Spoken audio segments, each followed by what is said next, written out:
donc, bien sûr, l'héritage est donc négatif.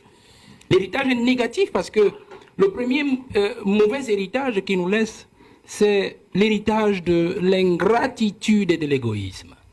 C'est-à-dire le président de la République a été toujours un homme ingrat et égoïste avec tout ce qu'il a gouverné, avec tout ce qu'il a nommé. Je cite simplement, nous avons eu un fameux débat sur Ernest Ouandié, par exemple, et où on a vu qu'il n'a jamais accepté que ces gens qui ont combattu dans l'histoire du Cameroun pour la libération politique du Cameroun, parce qu'il ne s'agissait pas d'une autre libération, d'un autre type de libération, que ces gens rentrent définitivement dans l'histoire comme des héros. Parce que la loi d'habilitation il signe, il promulgue en 1991, n'est qu'une loi d'habilitation, c'est-à-dire qu'il fait partie, ces gens-là, des tables de maquisards à des citoyens normaux. Mais pourtant, c'était des héros qui devaient être consacrés et reconnus par la nation. Et on va citer comme ça, parce que quand je dis ingratitude, même envers son propre père Ahidjo. Parce que quand vous regardez un monsieur que Ahidjo a adopté Paul Biya depuis 62, l'a confié à Iteki Mboumoua, l'a récupéré en 68, secrétaire général, bien avant ça, c'était directeur de son cabinet. Et puis en 75, premier ministre, et il lui donne le pouvoir en 82. Vous ne pouvez pas condamner, quel que soit ce qui a pu arriver, votre parent par 2 fois par contumace. Après le premier coup d'État manqué, la tentative de coup d'État d'août 1983, condamné par contumace à Ahidjo. Et puis après le coup d'État manqué de 1984, le 6 avril, condamné encore par contumace. Alors là, on voit, il l'a mis encore dans un même décret de promulgation de la loi d'habilitation. Il a mis Ahidjo, il a mis Ouandié et tous les autres. Vous voyez? Donc il y a un problème d'ingratitude. Et c'est ce qui nous affecte aujourd'hui, même sur le plan de la mystique nationale, la mystique gouvernementale de ce pays, la mystique sociologique.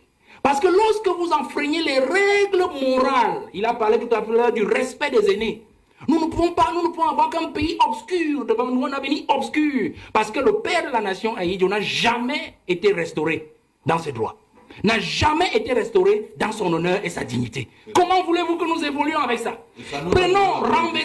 Renversons même l'analyse. Si Biya maintenant venait à partir et laisser le Cameroun dans cet état où nous nous retrouvons, vous pensez que la jeunesse camerounaise lui fera honneur? Vous qui lisez les réseaux sociaux, personne ne veut entendre un traître mot positif sur Paul Biya. Parce que tous les Camerounais raisonnent en termes de souffrance. Ils regardent leur quotidien et regardent le quotidien de ceux qui gouvernent et se disent comment est-ce qu'un pays peut être bâti ainsi? Des gens qui sont heureux, des imbéciles heureux qui nous dirigent, et du peuple qui travaille tous les jours et dont la sueur de son front est utilisée par des individus qui le dirigent. Voilà, aujourd'hui, personne ne va entendre un traître mot. Donc si Biya s'en va en laissant le pays à l'heure actuelle, il subira la même ingratitude qu'il a fait subir au président Ahidjo jusqu'aujourd'hui. Nous souffrons de ça. Donc vous comprenez que si je fais une parenthèse sur la survie du pays, nous entrerons, la première chose que le prochain président doit faire, c'est de restituer l'honneur du président, l'honneur de la dignité du président Ahidjo. Pour que le Cameroun ait un avenir radieux, où s'ouvrent des horizons. L'autre héritage, donc, quand je reste dans l'égoïsme, l'héritage d'égoïsme, il nous a laissé un pays, il est en train de nous laisser un pays de népotisme, où on dirige avec ses enfants, on dirige avec son épouse, on dirige avec les neveux. Et on parlait du sous-sol camerounais qui est intact. Bon d'accord, moi je suis d'accord avec le professeur, parce qu'en fait, ce qu'ils sont en train de faire dans nos brousses à l'est et partout dans le sud, bon, ils sont en train de gratter le sous-sol, parce qu'on n'en a plus que ça. Mais on dit, l'honorable a dit, on a préservé notre sous-sol de l'appréhension de l'étranger. D'accord, je suis d'accord. Mais notre sous-sol n'est pas préservé des rapaces internes. Suivez seulement tous les contrats qui sont signés au Minimide. C'est le fils de, c'est le neveu de, et tout ça se ramène au président de la République. On passe par le système de népotisme. Enfin, regardez cet héritage d'égoïsme. Il y a des ministres dans ce gouvernement qui sont les ministres de la cuisine du président. La cuisine du président, ça veut dire quoi? Ben, vous avez une femme à la maison, non? Elle a une cuisine, je pense, M. Obama. Alors, vous comprenez très bien. Il y a des ministres qui font du mauvais boulot parce qu'ils savent qu'ils ne doivent rien au Premier ministre. Parce que le Premier ministre n'a jamais proposé la nomination. Il y a des ministres aujourd'hui qui savent qu'ils sont des ministres du sang de Paul Biya, de la progéniture de Paul Biya. Vous comprenez?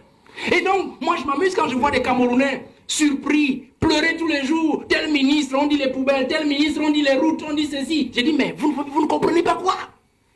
Voilà l'héritage que le président a nous laisser. Un héritage des hommes de cuisine, un héritage des hommes de filiation. Alors c'est ça qu'il faut abréger dans la prochaine succession.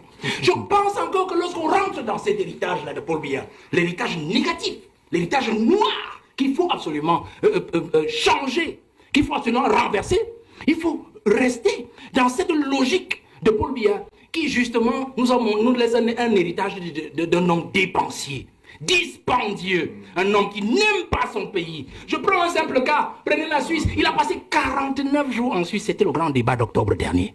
49 jours. Je me souviens en 2012, il y avait des études des journalistes qui montraient que l'année 2012, le président avait mis pratiquement plus de 250 jours à l'extérieur, à l'hôtel intercontinental. On se pose la question. À Haïti, on n'avait jamais passé plus de 15 jours à l'extérieur. Quand il y allait, c'était soit pour congé d'une semaine, il prenait son congé annuel, il partait à la Côte d'Azur, il revenait quelque part ici à Nassarao dans son village, ou alors il allait à Moulvoudaï. Parce que même quand vous arrivez sur la milieu de Moulvoudaï, je ne sais pas si ça a changé quand j'étais sur le terrain, vous allez trouver les derniers babouches du président Aïdjo, ces derniers sandales, et un t-shirt posé sur le lit, sur lequel il venait souvent dormir à Moulvoudaï. C'était une habitude sur le président Aïdjo.